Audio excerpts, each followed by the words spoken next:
I love Dua Lipa, and she is pretty much scandal-free, right? Drama does not follow Dua until today, and I have a lot to say on that. But first, the British pop star gave an interview with 60 Minutes where she talked about a lot of things. However, the most interesting part of her chat to me was Dua addressing the criticism that music fans don't know much about her through her music. Her songs are kind of generic. And I'm not mad at that.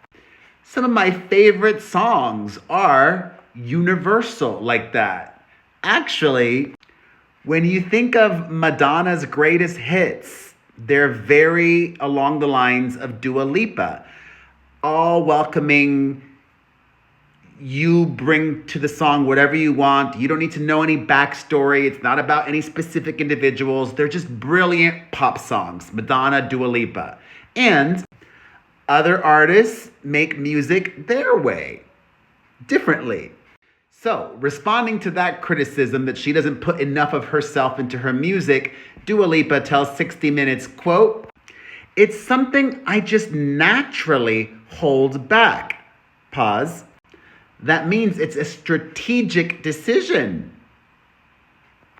She continues, "Some people are just so ruthless with their own private life that they decide to put it all out in a song because they know it's going to attract people's attention."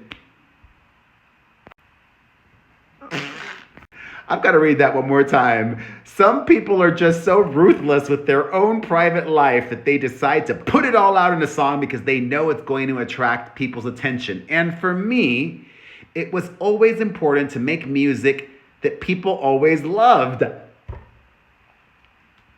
What? You can put a lot of your private life in a song and have people love that. Dua is here being as strategic as she is when not putting her own stuff in her songs. What do I mean by that? She's being shady on purpose. I'll explain more in a second, but let me finish reading to you what she told 60 Minutes. "For me, it's always important to make music that people always loved. Not because I was putting someone out on blast, or not because I'm doing it for the clickbait or someone else's expense." Dua is absolutely entitled to her opinion, and a lot of people agree with her. That's valid. However, there is more to this. The reason she went there and why most people think it's a diss towards Taylor Swift, because she does that, pouring her intimate details, her private lives more than any other artist, and has influenced the next generation like Sabrina Carpenter to do the same. Dua is riding Taylor's coattails because it's not just an interview.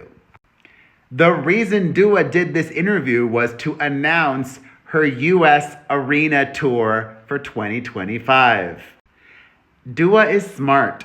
She's strategic. She's hoping that by stirring the pot in a non-mean way, which she didn't name names, she wasn't nasty, but she stirred the pot. She was shady.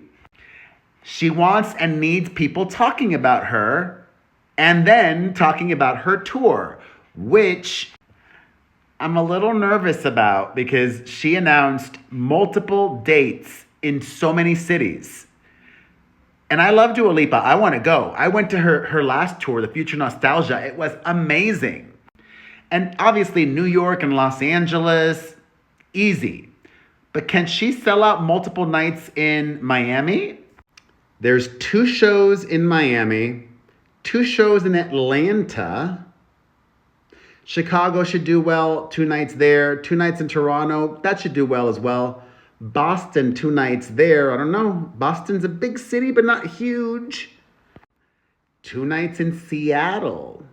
Okay, all right. It's very aggressive, and I hope it does well. I will go.